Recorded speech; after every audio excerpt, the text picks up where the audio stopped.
Kali ini saya akan mewawancarai Ibu mengenai pengalaman dalam hidup berkeluarga. Ibu, selamat siang Ibu. Selamat siang Bella. Selamat siang. Sudah berapa lama menjalani hidup berkeluarga dengan suami?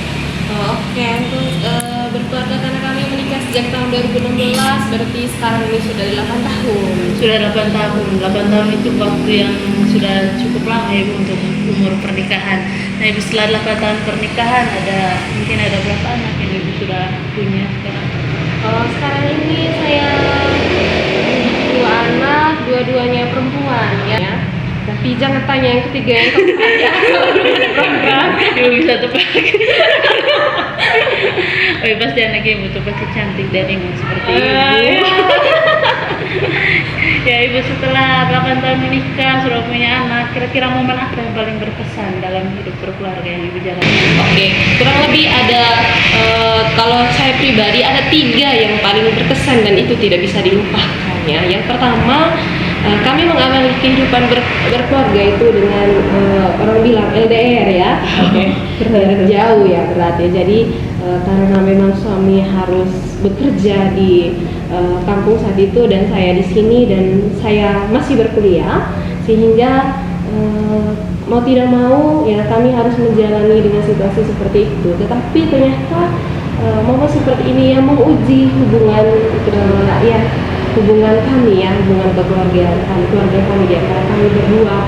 Apalagi kemudian maksudnya hubungan antara suami dengan anak ya, karena pada saat itu putri saya tinggal dengan saya sementara suami dengan orang tua ya, Jadi saya tidak akan lupa bagaimana kami bisa membangun komunikasi itu walaupun tidak bisa dipungkiri bahwa masih ada perdebatan-perdebatan ya.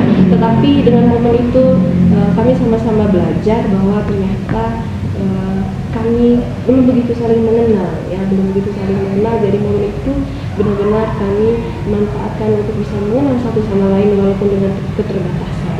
Kemudian yang kedua adalah berkaitan dengan bagaimana meyakinkan anak bahwa situasi seperti itu benar-benar tujuannya maksudnya nanti baru dia rasakan mengapa seperti itu ya, bukan saat itu. Itu yang pertama. Yang kedua adalah momen ketika ada keluarga yang meninggal. Misalnya ketika bapak saya meninggal, saya bisa merasakan bagaimana keterpurukan, tetapi pada akhirnya saya menyadari bahwa ternyata kehadiran orang yang betul-betul bukan memahami tetapi selalu ada untuk kita itu bisa menjadi obat tersendiri pada saat kita mengalami kedukaan. Kemudian yang ketiga adalah momen ketika saya harus beradu dengan kematian pada saat melahirkan putri saya, dua putri saya.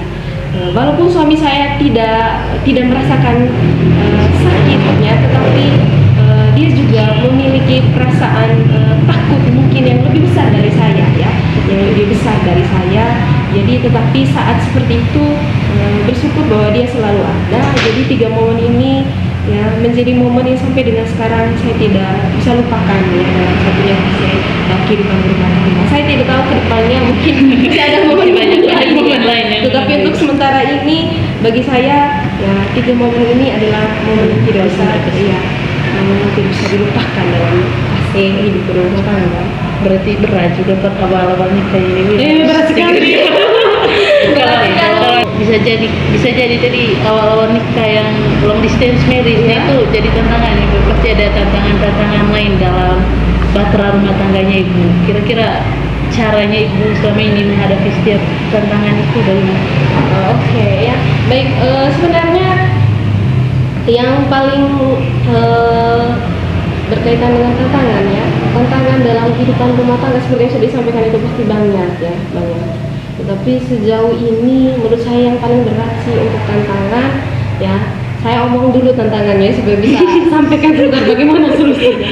Jadi sejauh ini ya tantangan yang paling berat sebenarnya bukan hanya pada saya sebenarnya, mungkin pada pasangan suami istri lainnya, bahwa ternyata menikah itu bukan soal kita memahami pasangan kita itu dengan baik ya, tetapi soal bagaimana kita mau belajar untuk mengenal satu sosok itu seumur hidup kita ya. Jadi satu sosok seumur hidup kita, kemudian kita bisa berbagi banyak hal dengan satu orang itu ya. Jadi dari pernikahan seperti ini, maka tantangannya juga adalah bagaimana kita bisa memahami pasangan kita, karena setiap hari itu pasti ada hal baru, ya, ada hal yang baru, ya. Kalau orang bilang ada pada saat momen pacaran, banyak yang bilang begini bahwa aduh pada saat pacaran itu banyak tipu takunya, ya, banyak tipu takunya. Tapi maksudnya mungkin pada saat pacaran kita benar-benar memasang topeng supaya kita menjadi pribadi yang terbaik untuk orang yang kita sayang, ya. Tetapi pada saat kita menikah, berkebalikan, kita akan menunjukkan identitas diri kita yang sebenar-benarnya itu seperti apa. Sebenarnya bukan berbohong, tetapi karena kita percaya orangnya, maka kita mau menunjukkan identitas kita yang sebenarnya itu seperti apa. Maka mulai dari situ kita mencoba untuk memahami itu setiap harinya. Walaupun seperti yang saya sampaikan tadi, ya, mungkin setiap hari, ya, akan ada perdebatan-perdebatan, ya, dari hal-hal yang sederhana. Tetapi dari situ saya belajar, dan juga pasangan bisa belajar bahwa ternyata dia orangnya seperti ini, maunya begini, jadi belajar lagi yang baru. Yang pertama. Yang kedua adalah ketika nanti seperti saya sudah punya anak dan tiba-tiba kami berprofesi, ya, saya bekerja, suami juga bekerja. Jadi tantangan yang paling beratnya adalah soal bagaimana kita membangun komunikasi untuk mengatur waktu yang tepat sehingga anak-anak itu selalu merasakan kehadiran orang tuanya. Karena kadang kalau pulang kerja itu kan capek. Jadi kita coba membangun komunikasi itu dengan pasangan supaya bisa, ya, membentuk pola yang sama, ya, dan juga bisa saling memahami, ya. Jadi sejauh ini menurut saya mungkin itu yang paling berat, ya, untuk tantangannya. Apalagi tantangan ini bukan hanya bersifat sementara, tapi seumur hidup. Berarti seumur hidup memutuskan untuk nikah itu kan Ibu, berarti memutuskan seumur hidup dengan orang yang kita pilih itu menghabiskan sampai sisa hidup. Tentu gampang-gampang susah. Iya, tidak hanya gampang, sebenarnya banyak susahnya. Ya, banyak susah. Ibu, mungkin Ibu ada pesan dan kesan untuk pasangan suami istri di luar sana.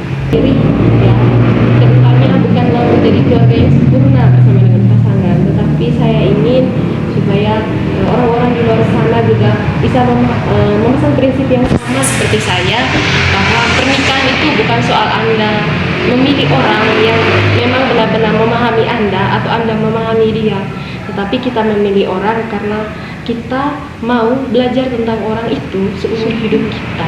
Lalu yang kedua adalah jangan manfaatkan isu-isu yang berkembang itu untuk menutupi sesuatu yang sebenarnya kita tahu sendiri bahwa ini hanya karena kemalasan atau karena ego kita sendiri. Nah, itu saja. Terima kasih.